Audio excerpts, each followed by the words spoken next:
পূৰ্বতে আমি যদি বাজেটবোৰ যদি আমি চাওঁ, উত্তৰ পূৰ্বাঞ্চল যিহেতু পূৰ্বতে যিহেতু বিভিন্ন ধৰণৰ সংগঠনে যিহেতু ডিষ্টাৰ্ব কৰি আছিলে,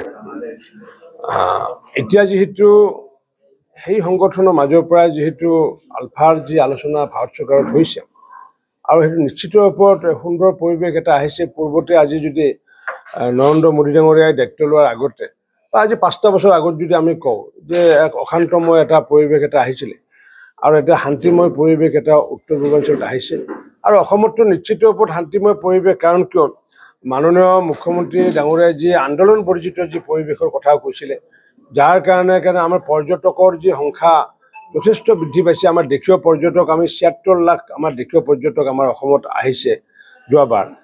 পূৰ্বতে আহিছিলে ২৪ লাখ, এইবাৰ ৭৬ লাখ।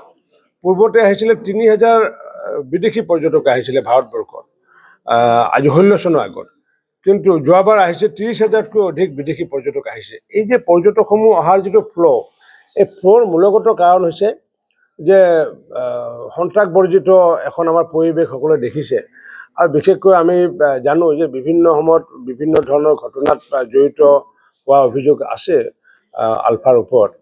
আৰু ভাৰত চৰকাৰে যিহেতু এক ঐতিহাসিক সিদ্ধান্ত লৈ আলোচনা বিলোচনা কৰিছিল মাননীয় মুখ্যমন্ত্ৰী ডক্টৰ হিমন্ত বিশ্ব শৰ্মা ডাঙৰীয়াৰ সহযোগত, আৰু সেইকাৰণে এইবাৰ প্ৰথমবাৰৰ বাবে পূৰ্বতে আমি দেখিছোঁ যে বাজেটত বিভিন্ন তেনেকুৱা সংগঠনৰ নামত হ'ল উত্তৰ পূৰ্বাঞ্চল হওক বা ভাৰতবৰ্ষৰ বিভিন্ন সন্ত্ৰাসবাদী হওক বা বিভিন্ন সংগঠন যিসকলে মূল সুঁতিত আহিছে তেওঁলোকৰ পুনৰ সংস্থাপনৰ বাবে বাজেটত টকা ধৰা থাকে। কিন্তু এইবাৰ উল্লেখযোগ্য হৈছে যে এইবাৰ একেবাৰে ডাইৰেক্টলি আলফা যি সংগঠন, এই সংগঠনৰ নামত তেওঁলোকৰ যি পৰিয়ালেই হওক বা কেডাৰ, এই কেডাৰসমূহৰ পুনৰ সংস্থাপন বা তেওঁলোকৰ জীৱন আৰু জীৱিকাৰ বাবে ৫০০ কোটি টকা আবণ্টন দিছে বাজেটত। এইটো এটা খুব এটা সুন্দৰ এটা খবৰ। গতিকে এনেকুৱা ধৰণৰ খবৰে আল্টিমেটলি কি কৰিছে যে সকলোকে একত্ৰিত কৰাৰ কাৰণে বাজেটখনে যেনেকুৱাকৈ দুখীয়াই হওক বা মহিলাই হওক বা কৃষকেই হওক বা যুৱক যুৱতীসকলক লৈ পেলাই আকৃষ্ট কৰিছে, সৰ্বস্পৰ্শী সৰ্বব্যাপী হৈছে, ঠিক তেনেকুৱাকৈ ইনফ্ৰাষ্ট্ৰাকচাৰ ডেভেলপমেণ্টৰ ক্ষেত্ৰত মই ইতিমধ্যে বিভিন্ন ধৰণৰ ডাটা দিলোঁ। গতিকে মই ভাবোঁ এইখন এখন সুন্দৰ এখন বাজেট, সৰ্বস্পৰ্শী সৰ্বব্যাপী আৰু জনকল্যাণমুখী বাজেট।